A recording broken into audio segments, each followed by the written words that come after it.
morning, all of you. Welcome to the online webinar of Gujarat Science City. Today, 22nd May, we are celebrating International Day of Biological Diversity. And our theme is we are the part of solution. Our solution are in the nature.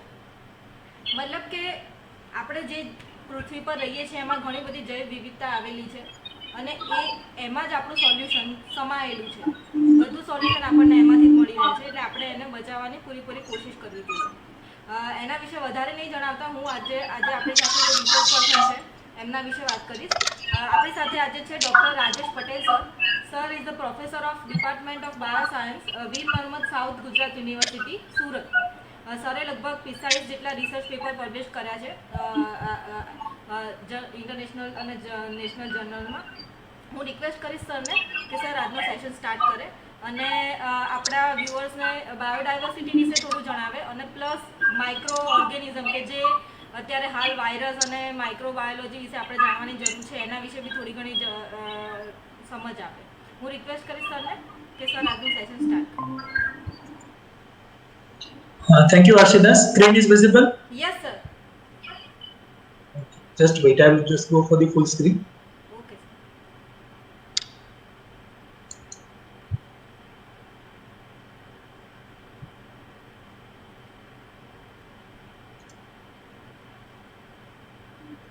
Now full screen is visible, no? Yes, sir. Yes, sir. Okay. So good morning, everybody. And first of all, I will thank Science City for giving me opportunity to interact with you all on the International Day of Biological Diversity. So we'll be just starting with our main topic without going any detail further. So basically, suppose you observe these two things, then what your opinion? આ બે વસ્તુ તમને દેખાડે તો તમને બેમાંથી કઈ સારી લાગે? એ કરતા તમને બી સારી લાગશે. હું સ્લાઇડ ફરી પાછી તમને બે કમ્પેરિઝન આપું તો ફરી પાછી આમાં તમને આગળની એ સ્લાઇડ કરતા બી સ્લાઇડ છે વધારે સારી લાગશે. ફરી પાછું આપણે આગળ જશું તો આપણને એનાથી બી સારી જે આગળની સ્લાઇડ છે લાગશે.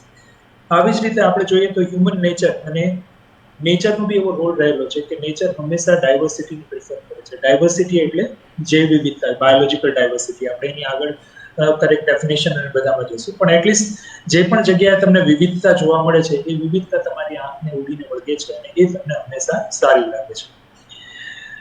Which do you like better? આની અંદર પણ તમે જોશો તો તમે જ્યારે મોલમાં કપડાં ખરીદવા જાઓ ત્યારે બધા જ એક સરખા કપડાં નહીં ખરીદો. બધા વિચારશે કે મેં લીધેલો ડ્રેસ અથવા મારે કરેલી ચોઈસ છે બીજા કોઈએ ના કરેલી અને સ્પેશિયલ હોય છે. એવી જ રીતે આપણે નેચરમાં પણ આ જ ટેન્ડન્સી આપણને જોવા મળે છે. જો એક સરખા પ્લાન્ટ તમે કોઈ ખેતરમાં જાઓ અને બધા જ પ્લાન્ટ એક સરખા હોય એ દ્રશ્ય જુઓ અને એની સાથે તમે જંગલમાં જોયેલું આ બીજું દ્રશ્ય બી કમ્પેર કરો તો તમને લાગશે કે બી દ્રશ્ય છે એ વધારે રમ્ય છે અને તમે એને વધારે સારી રીતે એન્જોય કરી શકશો. આ જ વસ્તુ તમને જુદી જુદી ડાયવર્સિટીમાં દેખાય છે. એટલે હવે આપણે બાયોડાયવર્સિટી એટલે શું અને બાયોડાયવર્સિટીનો મુખ્ય ઉપયોગ અને એની વિવિધતા અને એનું આપણી સાથે કેવી રીતે સંકલન થયેલું છે તેના વિશે બધી માહિતી લઈશું. બાયોડાયવર્સિટીના બે પાર્ટ છે. આ વર્ડમાં રહેલો છે એક વર્ડ છે બાયો. બાયો મીન્સ લાઈફ અને વર્સિટી મીન્સ જુદાઈ. એટલે જે ડાયવર્સિટી વર્ડ છે એ વેરાયટી માટે વપરાયેલો છે અને એમાંથી આ બંને વર્ડ ભેગા થઈ અને વર્ડ બને છે જેને કહેવામાં આવે છે biodiversity.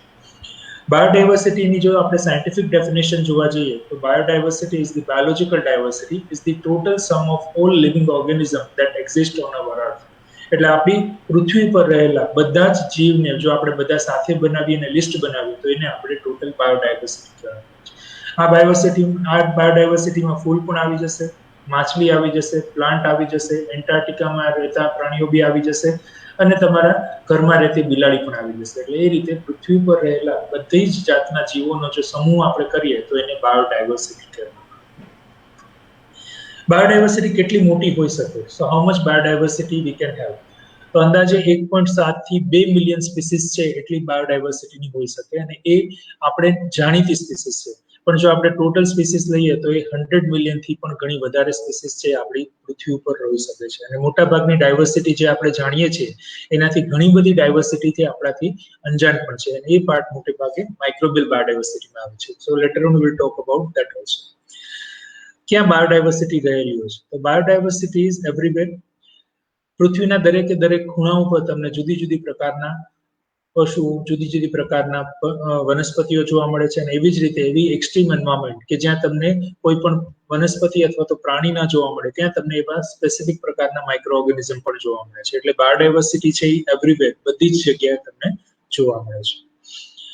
What is biodiversity? Biodiversity is the variability among the living organism. Variety and variability of genus, એટલે જે બાયોડાયવર્સિટી છે એ જુદા જુદા લેવલે ડિફાઇન કરવામાં આવે છે. એટલે એમાં જીનસ અને સ્પીસીસની વેરિએબિલિટી હોય છે. એવી જ રીતે નંબર ઓફ ડિફરન્ટ ઓર્ગેનિઝમ જે જુદી જુદી ઇકોસિસ્ટમમાં હોય છે તે પણ આવેલા હોય છે. બાયોડાયવર્સિટી આજે જે આપણે જોઈએ છીએ એ બાયોડાયવર્સિટી એ મિલિયન્સ ઓફ યરનું ઇવોલ્યુશનનું આખું રિઝલ્ટ છે. અને આ ઇવોલ્યુશનમાં છેલ્લા કેટલાક વર્ષથી હ્યુમન એક્ટિવિટીનો પણ મોટો રોલ રહેલો છે. તમે બધાએ જ્યુરાસિસ પાર્કનું પિક્ચર જોયેલું હશે. બધાએ જોયું હતું કે પેલા અર્થ ઉપર જ્યુરાસિસ પાર્કમાં જેવા દેખાય છે એવા પ્રકારના ડાયનોસોર્સ છે ડોમિનેટિંગ હતા. અને ધીમે ધીમે ડાયનોસોર્સ છે જતા રહ્યા અને પછી નવી જાતની પ્રજાતિઓનું ઉત્પન્ન થયું. એવી જ રીતે છેલ્લા હ્યુમનના માણસોની ઉત્પત્તિ પછી માણસોએ નેચરને વધારે એક્સપ્લોઇટ કરવાનું ચાલુ કર્યું. અને એના લીધે ધીમે ધીમે આપણે જોઈએ છીએ કે ઘણી બધી સ્પીસીસ છે અથવા ઘણી બધી ડાયવર્સિટી છે એ દૂર થવા માંડી અને અમુક ડાયવર્સિટી છે એ વધવા માંડી. એટલે જે હ્યુમન એક્ટિવિટી છે એને બાયોડાયવર્સિટીની આખી પેટર્ન છે એ ચેન્જ કરી નાખેલી છે. એટલે હોમોસેપિયન્સના ઉદ્ભવ પહેલા અને હોમોસેપિયન્સના ઉદ્ભવ પછી બાયોડાયવર્સિટી છે એ ટોટલી બદલી ગયેલી છે. એટલે આપણે જે બાયોડાયવર્સિટી આજે જોઈએ છીએ એ યર્સના ઇવોલ્યુશનના લીધે થઈ છે. સ્પીસીસ આપણે ટોટલ જોઈ, એમાં જ the richest source of biodiversity on the earth are the found in the tropical rain forest and the ocean. સૌથી વધારે બાયોડાયવર્સિટી તમને વિષુવવૃત્તના જંગલો અને દરિયામાં જોવા મળે છે.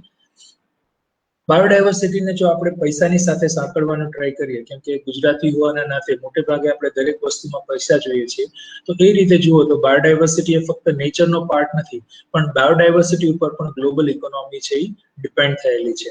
એટલે નેચરલ ઇકોલોજીકલ સિસ્ટમ 3 ટ્રિલિયન ગ્લોબલથી એની વેલ્યુ વધારે છે.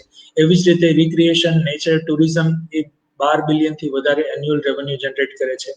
અને યુએસની અંદર benefits from the wild life અને plant that is about 4.5% of the gross domestic product. એટલે જે ગ્લોબલ ઇકોનોમી છે એમાં પણ બાયોડાયવર્સિટીનો મોટો રોલ રહેલો છે. બાયોડાયવર્સિટીની સાથે આપણે ફૂડ સિક્યુરિટી પણ અગત્યની છે, કેમ કે જે પણ બાયોડાયવર્સિટી આપણે જોઈએ છીએ એમાંથી જ ઘણી બધી બાયોડાયવર્સિટી, ઘણા બધા પ્લાન્ટ્સને આપણે વેજીટેરિયન ખાઈએ છીએ અને ઘણા બધા એનિમલ્સ અને એનિમલ પાર્ટ્સને નોન વેજીટેરિયન માણસો પણ ખાઈએ છીએ, મશરૂમ પણ આપણે ખાઈએ છીએ. તો એવી રીતે આપણી જે ફૂડ અથવા તો આપણી જે હંગર છે એના માટે પણ બાયોડાયવર્સિટી છે એટલી જ અગત્યની છે. તો વર્લ્ડનું મેજર ફૂડ છે આપણે જે ક્રોપ છે, કોર્ન, વ્હીટ, સોયાબીન, એ બધા ન્યૂ જેનેટિક મટીરિયલ ઉપર ડિપેન્ડિંગ છે. અમુક વર્ષો પહેલા તમે જોયું હશે તો મોટાભાગની સ્પીસીસ છે એનું પ્રોડક્શન ઓછું હતું, પણ જ્યારથી જેનેટિક એન્જિનિયરિંગ અને બાયોટેકનોલોજીમાં ડેવલપમેન્ટ થયું છે ત્યારથી ધીમે ધીમે આપણે જેનેટિકલી એન્જિનિયર્ડ નવા પ્લાન્ટ્સ બનાવવા માંડ્યા છે. અને આપણે સિમ્પલ કોર્ન જોઈએ તો એમાં પણ તમને અમેરિકન કોર્નની વેરાયટી મળે છે. આપણા જે ઇન્ડિયન દેશી કોર્ન હોય અને અમેરિકન કોર્ન હોય એ બંનેમાં ફરક છે. તો એ ડાયવર્સિટી છે એ મનુષ્યએ તૈયાર કરેલી છે. એટલે આવી જ રીતે આપણે ફૂડ સિક્યોરિટીમાં પણ ડાયવર્સિટીનો મોટો રોલ રહેલો છે. ડાયવર્સિટી જુદા જુદા લેવલ સુધી જોવા મળે છે. તો આપણે જો એના લેવલ જોઈએ તો જુદા જુદા લેવલે તમને બાયોડાયવર્સિટી જોવા મળે છે. અર્થ પોતે જ એક ઇમેન્સ વેરાયટી ઓફ હેબિટેટ અને ઇકોસિસ્ટમ છે. The total diversity and variability of living things of the system, which is a part of generally defined as a biodiversity, are the total variability of the earth. In other words, it also refers to the totality of genes, species and ecosystem. So biodiversity તમને 3 લેવલે જોવા મળે છે. એક છે biodiversity, તેને કહેવામાં આવે છે જેનેટિક ડાયવર્સિટી. બીજી બાયોડાયવર્સિટી જેને કહેવામાં આવે છે સ્પીસીસ ડાયવર્સિટી. અને ત્રીજી ડાયવર્સિટી જેને કહેવામાં આવે છે ઇકોસિસ્ટમ ડાયવર્સિટી. જેનેટિક ડાયવર્સિટી એટલે એક જ સ્પીસીસની અંદર જુદા જુદા પ્રકારના પ્લાન્ટ અને એનિમલમાં ઘણી બધી જાતની જુદી વિવિધતાઓ જોવા મળે છે, એટલે એને જેનેટિક ડાયવર્સિટી કહેવાય. ટૂંકમાં આપણે સમજવું હોય તો હોમોસેપિયન્સ અથવા તો માનવ છે એ પ્રજાતિ છે, પણ સપોઝ તમે ઇન્ડિયન માણસ લો અને અમેરિકન માણસ લો તો આ બંનેના જેનેટિક મેકઅપમાં ફરક હોય છે. એવી જ રીતે બેક્ટેરિયામાં અને દરેકે દરેક પ્લાન્ટ અને એનિમલમાં તમને જેનેટિક લેવલે ડાયવર્સિટી જોવા મળે છે. એક જ સ્પીસીસની અંદર આ ડાયવર્સિટી જોવા મળે છે. જેનેટિક ડાયવર્સિટીના ઘણા બધા ઉપયોગ છે. એવી જ રીતે એક્ઝામ્પલ જેનેટિક ડાયવર્સિટીના જુઓ તો તમને આ ફિગરમાં દેખાશે કે આપણે જે મકાઈની વાત કરીએ, મકાઈમાં કેટલી બધી જાતની વેરાયટીઓ જોવા મળે છે. જે મકાઈની કુદરતી વેરાયટી મળતી હતી એ કુદરતી મકાઈની વેરાયટીને આપણે જેનેટિકલ મોડિફિકેશન કરી અને આજે ઘણા નવા સ્વરૂપ સુધી પહોંચાડેલી છે. એવી જ રીતે તમને ડાયવર્સિટી એનિમલમાં પણ જુદી જુદી જોવા મળે છે. બીજી ડાયવર્સિટી કહેવામાં આવે છે સ્પીસીસ ડાયવર્સિટી. સ્પીસીસ ડાયવર્સિટી એ સ્પીસીસનું પોપ્યુલેશનમાં કમ્પોઝિશન છે તેના આધારે જુદી પડે છે. તો તમે જોશો તો તમને એક જ જાતની સ્પીસીસ જો એક જગ્યાએ પોપ્યુલેશનમાં જોવા મળે તો તમને સિમ્પલ દેખાય કે જો આ સૌથી પહેલી ફિગર સેમ્પલ એરિયા એ છે તો એમાં તમે જોશો તો 4 છે બર્ડ એક જાતના છે અને 2 બર્ડ છે જુદા જાતના છે. જો તમે બીજા સેમ્પલ એરિયામાં જશો તો તમને જોવા મળશે કે દરેક સ્પીસીસના 2 બર્ડ રહેલા છે.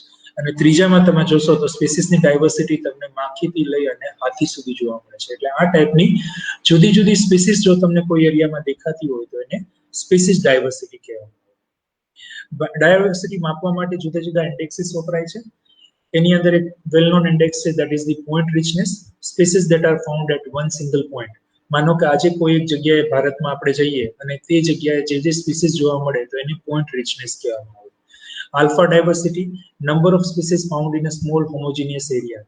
કોઈ એક એરિયા આપણે ડિફાઇન કરી લઈએ કે આપણે ગીર સેન્ચુરીમાં જઈએ અને ગીર સેન્ચુરીમાં કયા કયા પ્રકારના પ્લાન્ટ અને એનિમલ જોવા મળે છે એને આપણે કાઉન્ટિંગ કરીએ તો એ આવે આલ્ફા ડાયવર્સિટીની અંદર. Beta diversity refers to change in the species composition across the different habitat. હવે માનો કે આપણે ગિરનારનું જંગલ લઈએ અને મહાબળેશ્વરનું જંગલ લઈએ અને આ બંને જંગલમાં જે પણ પ્લાન્ટ અને એનિમલની સ્પીસીસ જોવા મળે છે એ બંનેની કમ્પેરિઝન કરીએ તો એને બીટા ડાયવર્સિટી કહેવામાં આવે. અને ગેમા ડાયવર્સિટી એટલે માનો કે ભારતમાં મળતા તમામ પ્રકારના જંગલોમાં જે પણ પ્લાન્ટ અને એનિમલ મળે છે એ બધા પ્લાન્ટ અને એનિમલને આપણે ટોટલ કરીએ અને એમાંથી આપણે જોઈએ તો તમને ગેમા ડાયવર્સિટી જોવા મળે છે. એટલે આ રીતે તમારે આલ્ફા, બીટા અને ગેમા ડાયવર્સિટી ત્રણેયનો ફરક પડે છે. આની કેલ્ક્યુલેશન્સ ને બધી વસ્તુઓ છે. નોર્મલી તમે જુઓ તો જે સાઇટ એ છે એની અંદર તમને આલ્ફા ડાયવર્સિટી જોવી હોય તો તમને જોવા મળે કે આની અંદર એ સ્પીસીસ છે એ 7 આવેલી છે, બી સ્પીસીસ 5 આવેલી છે અને સી છે એ 7 સ્પીસીસ છે.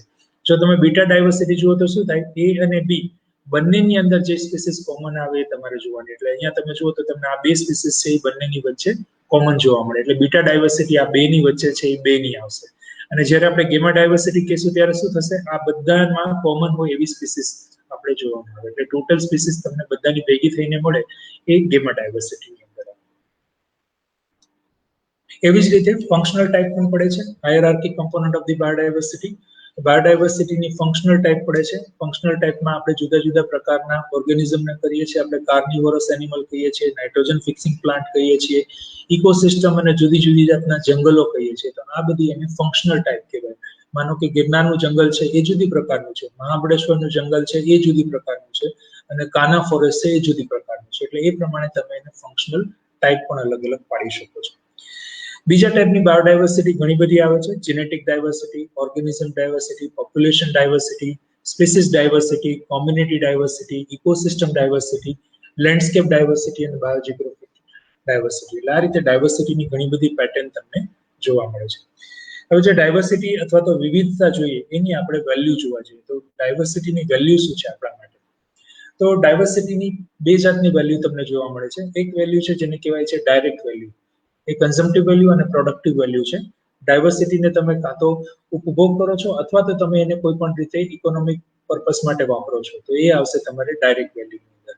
ઇનડાયરેક્ટ વેલ્યુમાં આપણે એને ઉપભોગ નથી કરતા પણ એની સાથે સંકળાયેલી અલગ અલગ વસ્તુઓથી આપણે ઇનડાયરેક્ટલી ફાયદો મેળવીએ છીએ. એટલે એને ઇનડાયરેક્ટ વેલ્યુ બાયોડાયવર્સિટીની કહેવાય. આપણે થોડા એના એક્ઝામ્પલ જોઈએ. સો લોકલ કોમ્યુનિટી માટે બાયોડાયવર્સિટીની વેલ્યુ જુદી હોય, ઓઇલ કંપની માટે જુદી હોય, એગ્રીકલ્ચર માટે જુદી હોય, એન્વાયરમેન્ટલ ગ્રુપ માટે જુદી હોય, ગવર્મેન્ટ એજન્સી માટે જુદી હોય અને લેન્ડ ડેવલપમેન્ટ માટે જુદી હોય. માનો કે એક પિક્ચર તમને દેખાડેલું છે અને આ પિક્ચરમાં કોઈ ઓઇલ કંપની વાળો આવશે તો એ શું વિચારશે, હું આની અંદર બોર કરું અને આમાંથી કેટલું ઓઇલ મળી શકે છે એવી રીતે હું આ વસ્તુને વાપરું. લોકલ કોમ્યુનિટીમાં રહેતો હશે એ માણસ વિચારશે કે અહીંયા જે પ્રકારના પ્લાન્ટ છે, જે પ્રકારના ફૂલ થાય છે એ બધાને હું ભેગા કરું અને એને હું બજારમાં જઈને વેચું અને એમાંથી હું કંઈક બેનિફિટ મળું. જે એક્વાકલ્ચર વાળો હશે શું વિચારશે કે અહીંયા અંદર જે પાણી છે એ પાણીની અંદર હું કોઈ માછલીઓ રાખું અને માછલીઓમાંથી હું પ્રોડક્શન કરું. એન્વાયરમેન્ટ ગ્રુપ વાળા જો કોઈ આવશે તો એ વિચારશે કે આ જગ્યાએ જે પણ પ્રાણી, જે પણ વનસ્પતિઓ જે રહેલી છે એ બધાનું એ જ રીતે સાચવું. અને ગવર્મેન્ટ એજન્સી એવું વિચારશે કે અહીંના પ્રકારના જે વનસ્પતિઓ અને પ્રાણીઓ છે એ જો બીજી જગ્યાએ ન જોવા મળતા હોય તો એને કેવી રીતે પ્રિઝર્વ કરી શકાય. અને જો લેન્ડ ડેવલપર આવશે તો શું વિચારશે કે અહીંયા હું આ સાફ કરીને મેદાન બની દઉં અને અહીંયા હું મોટું કોઈ પણ જાતનું કોમ્પ્લેક્સ ઊભું કરું. એટલે જે આના બાયોડાયવર્સિટીના પર્સપેક્ટિવ છે એ બધા માટે જુદા જુદા હોય છે. હવે આપણે બાયોડાયવર્સિટીના વેલ્યુના થોડાક એક્ઝામ્પલ જોઈએ તો એક છે એની ઇન્ટ્રિન્સિક વેલ્યુ અને એક છે એની એક્સટ્રિન્સિક વેલ્યુ. ઇન્ટ્રિન્સિક વેલ્યુ મીન્સ કે જે કુદરતમાં રહેલી છે અને કુદરતમાં જે જગ્યાએ બાયોડાયવર્સિટીની સ્થાપના થયેલી છે ત્યાં એની વેલ્યુ છે જુદી પ્રકારની છે. માનો કે આપણે દરિયાની અંદર આ કોઈ એક વનસ્પતિ આવેલી છે તો દરિયાની અંદર એ વનસ્પતિનું કોઈ એક સ્પેસિફિક કામ હશે અને એ કામ એની ઇન્ટ્રિન્સિક વેલ્યુ હશે. પણ એક્સટેન્સિવ વેલ્યુ એટલે હું દરિયામાંથી આ વનસ્પતિને બહાર કાઢું અને એને હું ભૂકો કરી અને કોઈ દવા બનાવું અને એ દવાનું કેન્સરમાં વાપરું તો એની વેલ્યુ કેવી થઈ? એક્સટેન્સિવ વેલ્યુ થઈ. એટલે આ રીતે તમે બાયોડાયવર્સિટીના વેલ્યુના જુદા પાર્ટ પાડી શકો. સો ઇન્ટ્રિન્સિક અને ઇનહેરન્ટ value, the value of something depend on the value of anyone or anything else, જે આપણે ઓલરેડી વાત કરી. હવે જો આના કેટેગરાઇઝ વેલ્યુ જોઈએ તો ડાયરેક્ટ યુઝમાં આવે છે food, medicine, building material, fibre અને ફ્યુલ. આપણે ખાવા માટે વાપરીએ છીએ, દવા માટે વાપરીએ છીએ અને એ સિવાય આપણા ઘરમાં જે બિલ્ડિંગ મટીરિયલ, જે લાકડાની બનેલી વસ્તુઓ છે, આપણે જે કપડાં પહેરીએ છીએ ફાઈબર, જે ગામડામાં ઘરે ચૂલો સળગાવે છે એ બધી જગ્યાએ ફ્યુલ તરીકે, તો આ બધા એના ડાયરેક્ટ વેલ્યુમાં આવશે. ઇનડાયરેક્ટ યુઝની અંદર એટમોસ્ફિયરિક અને climate regulation, pollination, nutrient recycling, cultural, spiritual અને એસ્થેટિક વેલ્યુ. અત્યારે આપણે બધા જોઈએ છીએ કે એટમોસ્ફિયરિક આપણે બધા કહીએ છીએ કે ક્લાઇમેટ ચેન્જ થઈ ગયું છે, ટેમ્પરેચર વધવા માંડ્યું છે, તેના માટે રિસ્પોન્સિબલ છે આપણે જે ડિફોરેસ્ટેશન કરી નાખ્યું છે એના લીધે થઈને આ પ્રોબ્લેમ છે. એવી જ રીતે ન્યુટ્રિયન્ટ રિસાયકલિંગ કરવામાં પણ એનું વેલ્યુ રહેલી છે. એ જ સાથે આપણે ભારતની સંસ્કૃતિ પ્રમાણે આપણે એની કલ્ચરલ, સ્પિરિચ્યુઅલ અને એસ્થેટિક વેલ્યુ પણ જોડાયેલી છે. એસ્થેટિક એટલે સૌંદર્ય સાથે જોડાયેલી વસ્તુ. જ્યારે તમે ફરવા જાઓ ત્યારે તમે શું પસંદ કરો? તમે કેરેલા ફરવા જવાનું એટલે પસંદ કરો કે કેરેલાના જંગલો છે તમને સચવાયેલા જોવા મળે છે અને ત્યાં જાઓ તો તમને સારું સૌંદર્ય જોવા મળે. એટલે એ તમારે ઇનડાયરેક્ટ યુઝ અથવા તો સર્વિસીસમાં. નોન યુઝ વેલ્યુમાં પોટેન્શિયલ ઓર ઓપ્શનલ વેલ્યુ, ફ્યુચર વેલ્યુ એની વધી શકે છે, એક્ઝિસ્ટન્સ વેલ્યુ એટલે અત્યારની વેલ્યુ અને બેકવેસ્ટ વેલ્યુ એટલે value of knowledge, something will be there in the future generation. એટલે જે બાયોડાયવર્સિટી છે એની પણ જેવી રીતે આપણે ઇંગ્લિશમાં 3 કાળ હોય છે, પાસ્ટ ટેન્સ, પ્રેઝન્ટ ટેન્સ અને ફ્યુચર ટેન્સ, એવી જ રીતે જે પણ વેલ્યુ છે એ આજે પણ હોઈ શકે, આવતીકાલે પણ હોઈ શકે. એ રીતે બાયોડાયવર્સિટીની વેલ્યુ રહેલી છે. આ છે એક્ઝામ્પલ છે આપણે ડાયરેક્ટ યુઝનું, જે આપણે ઓલરેડી જોયું. Food, building material, fuel, paper, products, fibre, industrial product, આ બધા માટે આપણે જંગલ અથવા બાયોડાયવર્સિટીને વાપરીએ છીએ. જ્યારે આપણને ફૂડની વધારે જરૂર પડે છે ત્યારે શું કરીએ છીએ? આપણે જંગલને સાફ કરી અને ત્યાં કોઈ એક જાતની વનસ્પતિ કે જે આપણે ખાવા માટે વાપરવી છે એને આપણે ગ્રો કરવાની ટ્રાય કરીએ છીએ. એવી જ રીતે બિલ્ડિંગ મટીરિયલ, પેપર, પ્રોડક્ટ એ બધા માટે આપણે વાપરીએ છીએ. કોટન, આપણે બધા જે કપડાં પહેર્યા છીએ એ કોટનમાંથી મળે છે. એવી જ રીતે ઘણી બધી ઇન્ડસ્ટ્રીયલ પ્રોડક્ટ બી બને છે, જેની અંદર મેઇનલી તમે જુઓ તો રબર છે એ પ્લાન્ટમાંથી આવે છે. ઘણા બધા ઇન્સેક્ટ ની સાઇડ તમને મળે છે. એવી જ રીતે વેક્સ પ્લાન્ટ, જોજોબા પ્લાન્ટ, આ બધામાંથી તમને ડાયરેક્ટલી અથવા તો ઇનડાયરેક્ટલી ઇન્ડસ્ટ્રીયલ પ્રોડક્ટ મળે છે. એવી જ રીતે બાયોડાયવર્સિટીની મેડિસિનલ વેલ્યુ પણ છે. આપણે ઇન્ડિયાની અંદર ઘણી બધી આયુર્વેદિક મેડિસિન્સ છે, મોટે ભાગે આપણે જુદા જુદા પ્રકારના મેડિસિનલ પ્લાન્ટમાંથી રહીએ છીએ. એવી જ રીતે ચાઇનીઝ કલ્ચરમાં એ લોકો એનિમલ અને એનિમલ પાર્ટ્સને પણ જુદી જુદી રીતે બાયોડાયવર્સિટી માટે વાપરે છે. એવી જ રીતે ટ્રેડિશનલ યુઝ ઘણી બધી દવાઓના છે. આપણે જે અત્યારે દવા વાપરીએ છીએ, હમણાં જ આપણે કોરોનાના લીધે થઈને બધાએ ઓબ્ઝર્વ કર્યું કે જ્યારે કોરોનાની પહેલી લેયર આવી ત્યારે ઘણા પ્રકારના કાઢા અને ઘણા પ્રકારની આયુર્વેદિક મેડિસિન છે આપણે લેવા માંડ્યા. એવી જ રીતે ક્વિનાઇન, જે મેલેરિયાની દવા છે, એ પણ સર્વપ્રથમ વખત શોધાઈ હતી, એ પ્લાન્ટમાંથી શોધાઈ હતી. એવી જ રીતે જેમાં એક્ઝામ્પલ આપેલું છે ટેક્ઝોલ. તો ટેક્ઝોલ છે એ એન્ટી કેન્સર ડ્રગ છે અને ટેક્સાસ નામના ટ્રીમાંથી બને છે. તો આવી જ રીતે જે પણ દવાઓ આપણે વાપરીએ છીએ એમાંથી ઘણી બધી દવાઓ છે બાયોડાયવર્સિટીના લીધે આવે છે. ઇનડાયરેક્ટ યુઝ બાયોડાયવર્સિટીના આપણે ઘણા બધા જોયા. સોઇલ અને water conservation, nutrient cycling, pollination, seed dispersal અને આનું એક એક્ઝામ્પલ આપણે જોઈએ કે આ પૃથ્વી પર દરેકે દરેક જીવનું કેટલું મહત્વ રહેલું છે. માનો કે આ પૃથ્વી ઉપરથી આપણે કંઈ નથી કરતા, પણ પૃથ્વી ઉપરથી ફક્ત મધમાખીઓને આપણે દૂર કરી દઈએ છીએ, અથવા તો પૃથ્વી ઉપર કોઈ કારણસર બધી જ મધમાખીઓ મરી જાય છે, તો શું થશે? તમે વિચારી શકો છો? બધી જ મધમાખીઓ મરવાના લીધે થોડા વર્ષની અંદર પૃથ્વી ઉપર બધી જ પ્રજાતિઓનો નાશ થઈ જશે. શું કામ? કે મધમાખીઓ છે જ્યારે ફૂલમાંથી મધ ચૂસે છે, એ મધની સાથે પોલિનેશનની પ્રક્રિયા કરે છે ને એના લીધે જ આપણે પ્લાન્ટનું રિપ્રોડક્શન થાય છે. અને પ્લાન્ટનું રિપ્રોડક્શન થાય છે એટલે જ આપણને ફૂડ મળે છે. અને આપણને ફૂડ મળે છે એટલે જ આપણે જીવી શકીએ છીએ. એટલે જો પોલિનેશન અથવા તો નાની એવી મધમાખીને પણ જો આપણે આ પૃથ્વી ઉપરથી દૂર કરી દઈએ તો અમુક વર્ષોમાં પૃથ્વી ઉપર એક પણ પ્રજાતિનું અસ્તિત્વ ન રહે. એટલે આવી જ રીતે જુદી જુદી પ્રકારની પ્રજાતિઓનું જુદી જુદી ઇનડાયરેક્ટ અને ડાયરેક્ટ વેલ્યુઓ રહેલી હોય છે.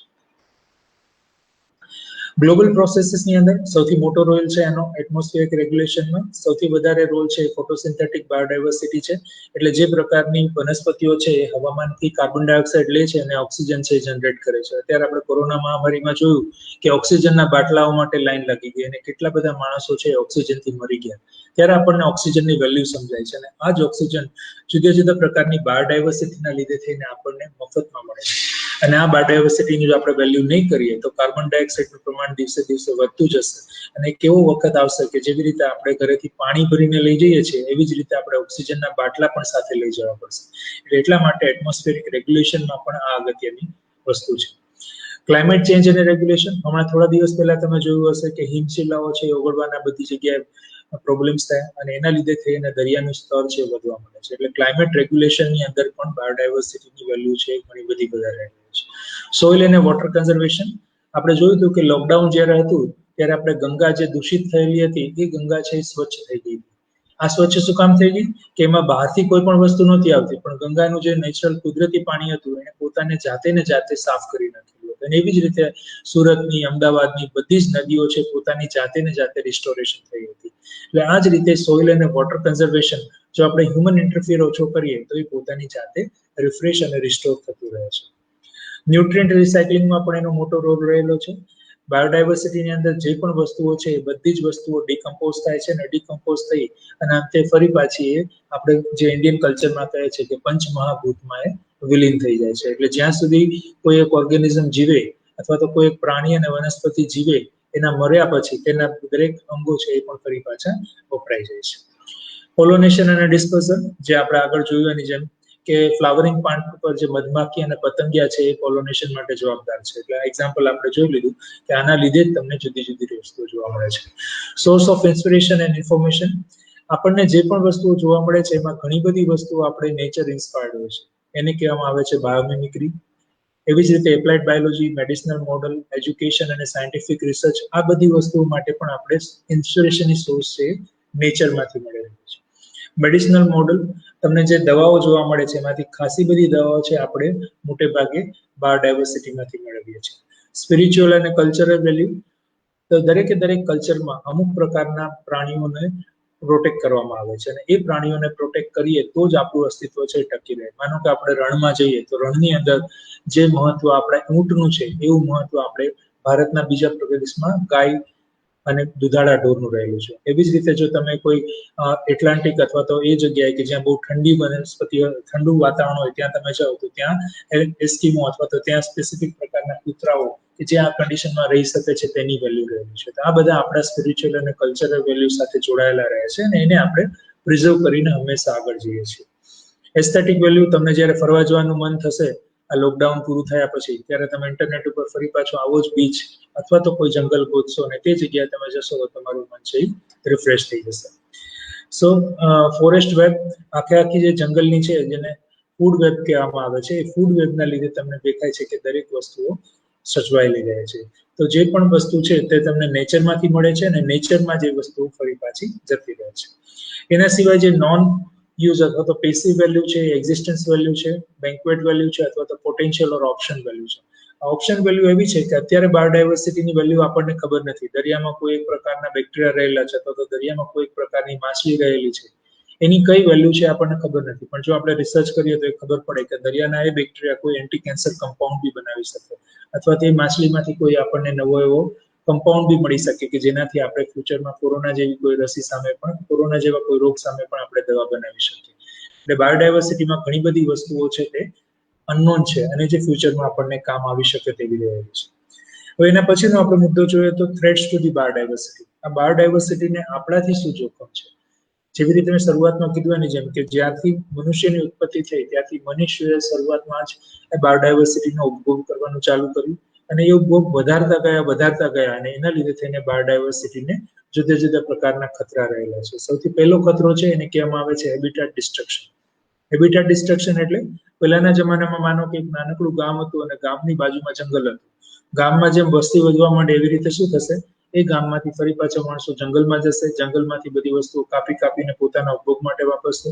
એ જંગલ કાપીને મેદાન બનાવશે અને ત્યાં ખેતી કરવાનું ચાલુ કરશે. એટલે આના લીધે થઈને શું થશે, થોડા વખત પછી જંગલનો વિસ્તાર છે ઘટતો જશે અને માનવ વિસ્તાર છે એ વધતો જશે. એટલે આવી રીતે જૂના ફોરેસ્ટ અથવા તો જૂના જંગલો છે એનો નાશ થવા માંડ્યો. તેને કહેવામાં આવે છે હેબિટેટ ડિસ્ટ્રક્શન. એવી જ રીતે બીજી વસ્તુ છે જેને કહેવામાં આવે છે ઓવર એક્સપ્લોઇટેશન. માનો કે આપણે ફિશિંગ કરીએ છીએ અથવા તો હન્ટિંગ કરીએ છીએ, એ જો નિયત માત્રામાં કરવામાં આવે તો એનાથી એટલું નુકસાન નથી થતું. પણ જો તમે ફિશિંગ અતિશય વધારે કરવા માંડો તો શું થશે? દરિયામાંથી માછલી જ ઘટી જશે અથવા તો જંગલમાંથી જુદા જુદા પ્રકારના એનિમલ પણ ઘટી જશે. એનું સારામાં સારું એક્ઝામ્પલ છે એ ગીર એશિયાટિક લાયન. અત્યારે આપણે બધા જાણીએ છીએ કે એશિયાટિક લાયન ફક્ત ગિરનારમાં રહેલા છે. ઘણા વર્ષો પહેલા ભારતમાં બધી જ જગ્યાએ સિંહ જોવા મળતા હતા, પણ હન્ટિંગના લીધે ધીમે ધીમે બધી જગ્યાએ સિંહનું પ્રમાણ ઘટવા માંડ્યું. અને જુનાગઢના એ વખતના જે રાજા હતા એને હન્ટિંગ ઉપર બાન રાખ્યું અને એ સિંહને બચાવી રાખ્યા, અને એના લીધે તમને આખા વર્લ્ડમાં ફક્ત એક જ જગ્યાએ સિંહ જોવા મળે છે અને એ છે ગીર ફોરેસ્ટ. એવી જ રીતે પોલ્યુશન, તો આપણે જે પણ વસ્તુઓ વાપરીએ છીએ એનાથી જુદું જુદું વેસ્ટ વસ્તુઓ ડિસ્કાર્ડ કરીએ છીએ આપણે એન્વાયરમેન્ટમાં, અને એ વેસ્ટ વસ્તુઓ છે પોલ્યુશન ક્રિએટ કરે છે. અને આ પોલ્યુશન છે બંને પ્રકારનું હોઈ શકે, ડોમેસ્ટિક અને ઇન્ડસ્ટ્રીયલ એમિશન. અને એના લીધે પોલ્યુશન વધવાથી પણ ધીમે ધીમે અમુક પ્રકારના પશુઓ અને અમુક પ્રકારની વનસ્પતિઓનો ધીમે ધીમે નાશ થવા માંડ્યો. ગ્લોબલ ક્લાઇમેટિક ચેન્જ, જે આપણે આગળ પણ વાત કરી એની છે, greenhouse effect, ozone layer depletion, આ બધાના લીધે પણ ધીમે ધીમે ક્લાઇમેટ ચેન્જની અસરો જોવા મળે છે. Invasion of the introduce species, displace of the native species. મોટે ભાગે અમુક સ્પીસીસ અમુક વાતાવરણમાં થતી હોય, પણ જો આપણે એ સ્પીસીસને જુદી જગ્યાએ વિસ્થાપિત કરીએ તો એનાથી પણ તમને નવી વસ્તુઓ જોવા મળે છે. એનું સારામાં સારું એક્ઝામ્પલ છે આપણે ત્યાં જોવા મળે છે ગાંડો બાવળ. અમુક વર્ષો પહેલા ભારતમાં ગાંડો બાવળ હતો જ નહીં, પણ કોઈ એક જગ્યાએ ગાંડા બાવળના અમુક છોડ એક રાજા જ લઈ આવ્યા હતા અને એ ગાંડો બાવળ બહુ રેપિડલી વધતો હતો. એટલે ત્યારે એવો ટ્રેન્ડ આવ્યો કે જે પણ ખાલી જગ્યા છે ત્યાં બધી જગ્યાએ ગાંડો બાવળ નાખી દઉં. એ ગાંડા બાવળના લીધે થઈ અને જે પણ લાકડું બનશે એ બધા માણસો સળગાવવામાં વાપરી શકશે. એટલે એના લીધે થઈ અને ધીમે ધીમે ગાંડા બાવળ છે વધારે ઉત્પાદન કરવાનું એક આખી ટ્રેન્ડ આવી ગયો. અત્યારે તમે જુઓ તો કોઈ પણ જગ્યાએ લેન્ડ ખાલી હશે તેમાં સૌથી પહેલા ગાંડો બાવળ છે એ ગ્રો થઈ જશે. એટલે એક સારામાં સારું એક્ઝામ્પલ છે ઇન્વેશન ઓફ ધી સ્પીસીસ છે. અંડરલિંગ સોઇલ કન્ડિશન, જે પણ ખેતર છે અથવા તો જે પણ ફોરેસ્ટની એરિયા છે એની ઉપર જ્યારે પણ તમે કોઈ પણ પ્લાન્ટ ગ્રો કરો છો ત્યારે પ્લાન્ટના ગ્રોથના લીધે થઈ એની સોશિયલ કન્ડિશન અને એની નીચેના જે માઇક્રો ઓર્ગેનિઝમ છે તેમાં પણ તમને ચેન્જ જોવા મળે છે. Habitat degradation, 93% of the coral reef A damage થઈ છે હ્યુમન એક્ટિવિટીથી. કોરલ રીફ એટલે જામનગરની અંદર તમે જોયું હશે કે આપણે આખો પરવાળાનો ટાપુ છે, એ આખો ટાપુ છે એ કોરલ રીફનો બનેલો છે. એવી જ રીતે ઘણી બધી જગ્યાઓ દુનિયામાં છે કે જ્યાં કોરલ રીફ હતી અને ધીમે ધીમે હ્યુમન એક્ટિવિટીથી આ કોરલ રીફ છે જતી રહ્યો છે. 1990 થી આગળ તમે જોવા જાવ તો ફોરેસ્ટનો એરિયા છે ઘટવા માંડ્યો છે અને બધી જગ્યાએ nutrient loading, pollution, air, water, toxic કેમિકલના લીધે થઈને બાયોડાયવર્સિટી છે ઘટવા માંડે છે. Patterns of the species variability, so basically 3 ટાઈપની વેરિએબિલિટી તમને જોવા મળે છે. એક છે રેર સ્પીસીસ, એક છે લોંગ લીવ સ્પીસીસ અને એક છે કીસ્ટોન સ્પીસીસ. રેર સ્પીસીસ એને કહેવામાં આવે કે જે ધીમે ધીમે ઘટવા માંડે અને અમુક ટાઈમ પછી તમને એ સ્પીસીસ ના જોવા મળે તો એ સ્પીસીસને કહેવામાં આવે છે રેર સ્પીસીસ. અને human induce rarity may be for the damaging. So આ એશિયાટિક લાયન અને આ બધી સ્પીસીસ છે એ રેર સ્પીસીસની અંદર આવવા મળે. એવી જ રીતે અમુક સ્પીસીસ આવે છે એ લોંગ લીવ સ્પીસીસ છે. આ લોંગ લીવ સ્પીસીસ એવી છે કે જે હ્યુમનની સાથે ગોઠવાઈ જાય છે અને બહુ લાંબો સમય સુધી આપણી સાથે રહે છે. જો તમે આનું એક્ઝામ્પલ જુઓ તો કોકરોચ આવે, આપણે ઘરમાં જે વંદા જોવા મળે છે, ઘણું બધું ઇવોલ્યુશન થયું, ઘણા બધા જનરેશન જતા રહ્યા, પણ વંદાએ એવી રીતે એક્લિમેટાઇઝ કરેલું છે કે દરેકે દરેક કન્ડિશનમાં વંદો છે એ જીવી શકે છે. એવી જ રીતે અમુક આવે છે keystone species, a species or group of the species that makes the unusual contribution to community structure or process. A loss of keystone species may lead to the loss of other that depend on. એટલે keystone species એવી species હોય કે જે species ઉપર બાકી બધા જીવતા હોય. આપણે જેમ પહેલા એક્ઝામ્પલ લીધું એની જેમ કે જો પૃથ્વી ઉપરથી બધી મધમાખીઓ આપણે દૂર કરી નાખીએ તો એના લીધે થઈને બીજા પ્લાન્ટ અને એ બધાનો પણ નાશ જોવા મળે. એટલે આવી જે પાયાની સ્પીસીસ છે એને કીસ્ટોન સ્પીસીસ કહેવામાં આવે છે. આ જુદા જુદા પ્રકારના થ્રેટ છે: એક્સટિન્ક્શન અને population reduction, hunting, over harvesting, tiger, dodo, whale, shark, આ બધાનું ધીમે ધીમે હન્ટિંગ થયું અને એનાથી જ એની વેરિએબિલિટી છે એ જો ઘટવા માંડી. એની જ સાથે હેબિટેટ લોસ, આપણે જેમ જંગલો કાપી અને રહેઠાણ બનાવવા માંડ્યા તો એનાથી પણ ખાસો બધો લોસ જોવા મળે છે. Threat to the extinct of the population reduction, pollution, climate change અને ઇન્વેસિવ સ્પીસીસ. એન્ટાર્કટિકાની અંદર પણ જો ટેમ્પરેચર વધવા માંડે તો ત્યાં રહેતી જે સ્પીસીસ છે એ સ્પીસીસને આનાથી નુકસાન થાય અને અમુક વર્ષ પછી એ સ્પીસીસ પણ પોતે નાશ પામે. એટલે આવી રીતે જુદી જુદી જગ્યાએ તેની ઇફેક્ટ છે જુદી જુદી જોવા મળે છે. પ્રોટેક્ટિંગ બાયોડાયવર્સિટી, તમે બાયોડાયવર્સિટીને કેવી રીતે પ્રોટેક્ટ કરી શકો? તો સૌથી પહેલું છે કે તમે એનો ઓવરયુઝ ના કરો, સસ્ટેનેબલ કરો. અને આ માટે નોર્મલી આપણી જે પરંપરા છે તે પણ ઘણી વખત જવાબદાર હોય છે. તો ફિશિંગ આપણે ત્યાં અમુક સિઝનમાં જ થાય અને અમુક સેશનની અંદર ફિશિંગ ના કરે. એ સિઝન છે માછલીઓનો રિપ્રોડક્શનનો પાર્ટ હોય. એટલે એ સિઝનમાં જો તમે ફિશિંગ ના કરો તો તમને જોવા મળે કે માછલીનું લેવલ છે એટલું ને એટલું જ રહે. આપણે ગીર ફોરેસ્ટ પણ જોઈએ છીએ કે વર્ષમાં અમુક ગાળા દરમિયાન કે જ્યારે સિંહનો પ્રજનનનો સમયગાળો હોય છે ત્યારે એ બંધ કરવામાં આવે છે. એટલે એનું પ્રજનન છે એ કુદરતી રીતે ચાલે અને એ રીતે તમે એને આગળ લઈ જઈ શકો. આ રીતે પ્રોટેક્ટિંગ બાયોડાયવર્સિટી માટે જુદી જુદી પ્રકારના પાર્ક બનાવવામાં આવે છે. રેફ્યુજી આપણે જે ગુજરાતીમાં એને અભયારણ્ય, સેન્ચ્યુરી કહીએ છીએ, એ બધા કરવામાં આવે છે. એવી જ રીતે બાયોડાયવર્સિટીને પ્રોટેક્ટ કરવા માટે જુદા જુદા બાયોડાયવર્સિટી એક્ટ અને બાયોડાયવર્સિટી લો બનાવવામાં આવેલા છે અને આ લોના લીધે પણ બાયોડાયવર્સિટીને પ્રોટેક્ટ કરી શકે છે. એ સાથે વર્લ્ડમાં બાયોડાયવર્સિટી હોટસ્પોટ ડિક્લેર કરેલા છે અને બાયોડાયવર્સિટી હોટસ્પોટ છે એ મોટે ભાગે પ્રોટેક્શન માટે આવે છે. ટિપિકલી તમે આમાં જોશો તો ભારતમાં તમને દેખાડશે કે કેરળ અથવા તો આપણે ગુજરાતથી જે આખો વેસ્ટર્ન ઘાટનો રીજન છે એ બાયોડાયવર્સિટી હોટસ્પોટ છે. એવી જ રીતે તમને હિમાલય અને આગળનો વિસ્તાર છે એ પણ બાયોડાયવર્સિટી હોટસ્પોટ તરીકે ડિક્લેર કરેલો છે. પછી આની સાથે જે વધારે આપણને અનસીન અથવા તો જે બાયોડાયવર્સિટી આપણે જોઈ નથી શકતા પણ એ બાયોડાયવર્સિટીનો પણ આપણામાં બહુ મોટો રોલ રહેલો છે. એનું એક્ઝામ્પલ છે માઇક્રોબિયલ ડાયવર્સિટી. જે ડાયવર્સિટી અર્થ ઉપર જોવા મળે છે અથવા તો આપણે જે પણ પ્રકારની બાયોડાયવર્સિટી જોઈએ છીએ અથવા તો પ્રિડિક્ટ કરીએ છીએ એમાંથી બહુ ઓછી ડાયવર્સિટી છે જેને આપણે લેબમાં ગ્રો કરી શકીએ છીએ. કેમ કે માઇક્રો ઓર્ગેનિઝમ છે તમે નરી આંખે જોઈ ના શકો. એટલે એને શું કરવું પડે? માઇક્રો ઓર્ગેનિઝમને તમારે લઈ અને એને અનુકૂળ હોય એવું એને ખોરાક આપવો પડે અને એ ખોરાક લઈ અને ધીમે ધીમે માઇક્રો ઓર્ગેનિઝમ છે પોતાની કોલોની અથવા તો પોતાના સમૂહ બનાવે અને એ સમૂહ છે તમે જોઈ શકો. જો આવી રીતે તમે લેબની અંદર માઇક્રો ઓર્ગેનિઝમને ગ્રો કરવાની ટ્રાય કરો તો અમુક હજાર જેટલા માઇક્રો ઓર્ગેનિઝમ છે આપણે એને ગ્રો કરી શકીએ છીએ. પણ જો તમે માઇક્રોસ્કોપની અંદર બાયોડાયવર્સિટી જોશો તો તમને દેખાશે કે એવા ઘણા બધા ઓર્ગેનિઝમ છે કે જે સૃષ્ટિની અંદર રહેલા છે પણ આપણે એને લેબ કન્ડિશનમાં ગ્રો કરી નથી શકતા. એટલે એને કહેવામાં આવે છે ગ્રેટ પ્લેટ એનામોલિફાઉન્ડ. સપોઝ હવે આનાથી વધારે આપણે આગળ જઈએ તો આપણે 2002 ની અંદર હ્યુમન જીનોમ પ્રોજેક્ટ આવેલો હતો અને ત્યારે બધા વિચાર્યું હતું કે હ્યુમન જીનોમ આવ્યા પછી આપણને બધી જ વસ્તુની જાણ થઈ જશે અને આપણે બધી જ દવાઓ બનાવી શકશું. પણ હવે આપણને ખબર પડે છે કે આપણા હ્યુમન જીનોમ સિવાય પણ ઘણા બધા જીનોમ આપણી અંદર રહેલા છે. એ કેવી રીતે રહેલા છે?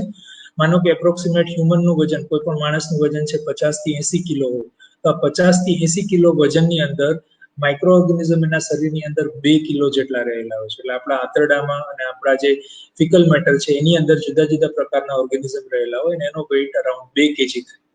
જો આપણે સ્પીસીસ તરીકે લઈએ તો હ્યુમન પોતે એક સ્પીસીસ છે, એટલે માનવ એક સ્પીસીસ છે.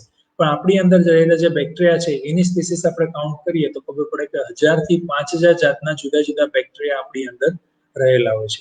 એવી જ રીતે જો તમે સેલનો કાઉન્ટ કરો તો મનુષ્યની અંદર એપ્રોક્સિમેટલી તમને 10⁻12 જેટલા સેલ જોવા મળે. પણ જો તમે માઇક્રો ઓર્ગેનિઝમના સેલ કાઉન્ટ કરો તો 10⁻13 or 10⁻14 જેટલા માઇક્રો ઓર્ગેનિઝમ આપણી બોડીની અંદર જ રહેલા છે. અને જો તમે ટોટલ જીન કાઉન્ટ કરો તો ખબર પડે કે આપણી અંદર જે 24,000 જનીન રહેલા છે એ ઉપરાંત આપણા શરીરમાં રહેલા બેક્ટેરિયાથી 4 લાખ જેટલા નવા જનીનો આપણી અંદર રહેલા છે. એટલે આ રીતે જો તમે આપણી જાતને ફરી પાછી જુઓ તો એમ દેખાય કે આપણે પણ એક હાલતા ચાલતા ઝૂ જેવા છીએ અને આપણે આપણી સાથે હજારો માઇક્રો ઓર્ગેનિઝમ અને એના લાખો જીન આપણે લઈને રાખીએ છીએ. અને એ બધા જીનની આપણા શરીર ઉપર પણ અસર થાય છે અને એ બધાના લીધે જ આપણા શરીરમાં ઘણા બધા ફાયદા બી થાય છે અને ઘણા બધા રોગ પણ થતા જોવા મળે છે. હ્યુમન માઇક્રોબાયોમ આપણે જે કીધું એ જ પ્રમાણે કે આપણા જે જીન છે એના સિવાય ઘણા બધા જીન તમને બહાર જોવા મળે છે. હવે આ જે માઇક્રો ઓર્ગેનિઝમ આપણા શરીરની અંદર રહેલા છે એનું શું કામ છે? સૌથી એનો અગત્યનો રોલ છે એ ડાયજેશનની અંદર છે. આ એક એક્ઝામ્પલ મરઘીની અંદર આપેલું છે કે મરઘીની અંદર જ્યારે જન્મે છે ત્યારે એનું બચ્ચું છે એનું વેઇટ હોય છે ખાલી 43 ગ્રામ અને 35 દિવસની અંદર એનું વેઇટ થઈ જાય છે 2000 ગ્રામ. એટલે એનો જે ફીડ કન્વર્ઝન રેશિયો કહેવામાં આવે છે એ 1.5 કેજી છે. 1.5 કેજી ફૂડ પર 1 કેજી બોડી વેઇટ. એટલે માનો કે તમે એને જે પણ ખાવા આપો 1.5 કિલોની વસ્તુ એને ખાવા આપો તો 1.5 કિલોની વસ્તુમાંથી 1 કિલોનો બોડી વેઇટ છે બનાવી નાખે. અને એનો ગેસ્ટ્રિક એમ્પટિંગ રેટ એ 2 અવર્સનો છે. ગેસ્ટ્રિક એમ્પટી રેટ એટલે આપણે હ્યુમનમાં એ જનરલી હોય છે 24 કલાકથી વધારે. આપણે એક દિવસ ખાઈએ અને બીજા દિવસે આપણે લેટ્રિન જઈએ ત્યારે આપણું ગેસ્ટ્રિક આખે આખું છે એ એમ્પ્ટી થાય. એટલે આપણે 24 કલાકમાં એ ખાલી કરીએ, જ્યારે મરઘી છે એ 2 કલાકની અંદર ખાલી કરી નાખે છે. એટલે જે આખી ડાયજેશનની પ્રોસેસ છે રેપિડ, એ રેપિડ પ્રોસેસ એની અંદર રહેલા બેક્ટેરિયાના લીધે થઈને જોવા મળે છે. એવી જ રીતે આપણે જે પણ ગાય, ભેંસ અને બીજા પ્રકારના રૂમેનિક ઓર્ગેનિઝમ છે, રૂમેનિક એનિમલ્સ છે, એની અંદર જઠરની આગળ બીજો એક ભાગ જોવા મળે છે, એને કહેવામાં આવે છે રૂમન. અને આ રૂમનની અંદર જે બેક્ટેરિયા રહેલા છે એના લીધે જે સેલ્યુલોઝ કન્ટેનિંગ પ્લાન્ટ મટીરિયલ છે એને ખાઈ શકે છે, અને એ ખાઈ અને એમાંથી બધા પ્રોડક્ટ બનાવે છે. એટલે આપણે મનુષ્ય છે સીધો પ્લાન્ટ મટીરિયલ આપણે નથી કરી શકતા, સેલ્યુલોઝને વાપરી નથી શકતા, પણ આપણે એનિમલ પ્રોડક્ટના ફોર્મમાં આને વાપરીએ છીએ. તો આ કન્વર્ઝન છે એ પણ માઇક્રો ઓર્ગેનિઝમના લીધે રહેલું છે. અને આ બધાની સાથે રિસન્ટલી આપણે જે ભોગવીએ છીએ બધા કોરોના કાળ, એની અંદર આપણે જોયું કે જે પૃથ્વી પર ડાયવર્સિટી જે રહેલી હતી, એ ડાયવર્સિટી ધીમે ધીમે બદલવા માંડી છે. અને ડાયવર્સિટી બદલવાના લીધે શું થાય છે એની એક આ સારું એક્ઝામ્પલ છે. સૌથી પહેલા તમે જુઓ તો સૌથી પહેલા આપણે કોરોના વાયરસ અત્યારે જે બોલીએ છીએ એ હ્યુમન કોરોના વાયરસ સૌથી પહેલા આપણે મનુષ્યમાં જોવા મળતો હતો.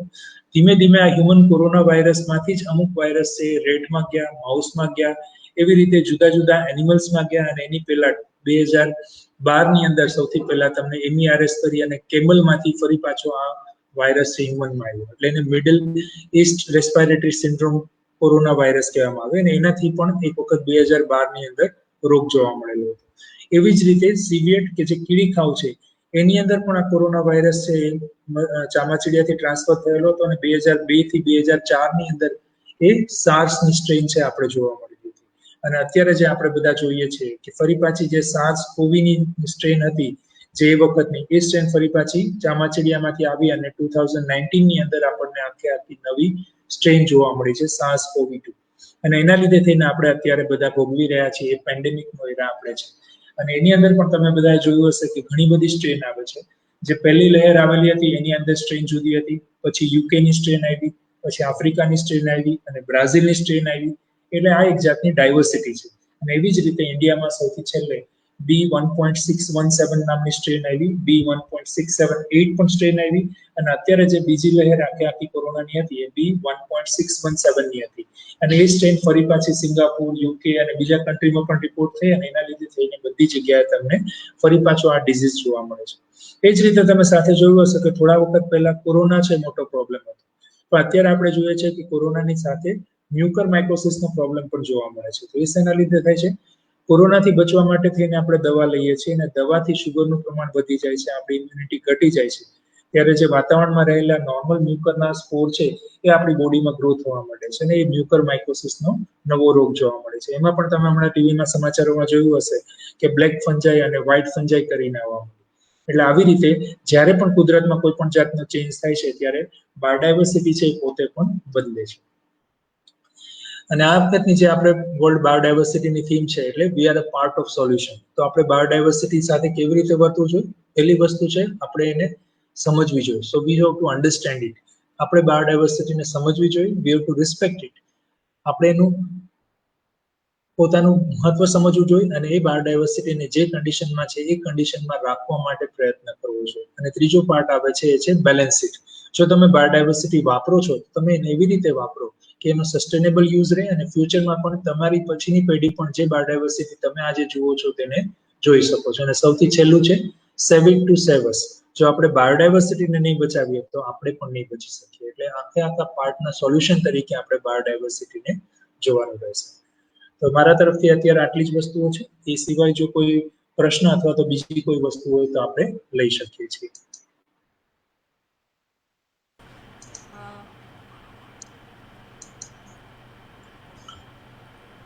સર, તમે ઓલમોસ્ટ બધું કવર કરી દીધું, આપણી થીમ અને બાયોડાયવર્સિટી ઉપર, બધું જ માઇક્રો ઓર્ગેનિઝમ ઉપર.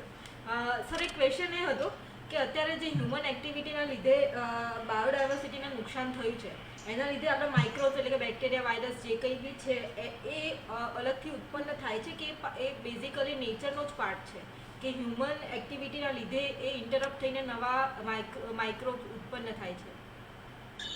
વાયરસીસ છે, પહેલા એવું હતું કે બધા વાયરસીસ પોતપોતાના હોસ્ટમાં રહેતા હતા. ચામાચીડિયાની અંદર કોરોના વાયરસીસ વર્ષોથી રહેલો હતો, પણ ચામાચીડિયા મોટે ભાગે એવા વિસ્તારમાં રહેતા હતા કે જ્યાં મનુષ્ય નહોતા જતા. હવે અત્યારે આપણે શું કર્યું કે જંગલો ઘટાડવા માંડ્યા અને આપણે જંગલમાં વસવાટ કરવા માંડ્યા. એની સામે ચામાચીડિયા છે એ પણ ફરી પાછા હ્યુમન પાર્ટમાં આવવા માંડ્યા. એટલે જે બંને હેબિટાટ છે એ મિક્સ થઈ ગયા અને મિક્સ થવાના લીધે થઈ અને એક હોસ્ટમાંથી બીજા હોસ્ટમાં જવા માંડ્યા અને એના લીધે થઈને નવી સ્પીસીસની ઉત્પત્તિ થઈ. અને આ એક સતત ચાલતી પ્રક્રિયા છે. આજે કોરોના વાયરસ છે, કાલે બીજો કોઈ વાયરસ આવી શકે. આજથી 100 વર્ષ પહેલા બર્ડ ફ્લુ વાયરસ આવેલો હતો. એટલે અમુક કાળક્રમે નવી નવી સ્પીસીસ છે એ પણ ઉદ્ભવતી હોય છે અને માઇક્રો ઓર્ગેનિઝમમાં આ પ્રક્રિયા સતત ચાલતી હોય છે. Thank you sir. હવે બીજા તો કોઈ ક્વેશ્ચન છે નહીં અને ઓલમોસ્ટ તમે સર તમારા સેશનમાં બધું કવર કરી દીધું. Thank you so much sir કે તમારો વેલ્યુએબલ ટાઈમ અમને આપ્યો. સાયન્સ સિટી તરફથી, અમારા દરેક પ્રેક્ષકગણ તરફથી, અમારા બધા જે વ્યુઅર્સ છે એ તરફથી તમને thank you so much sir. Okay, thank you very much.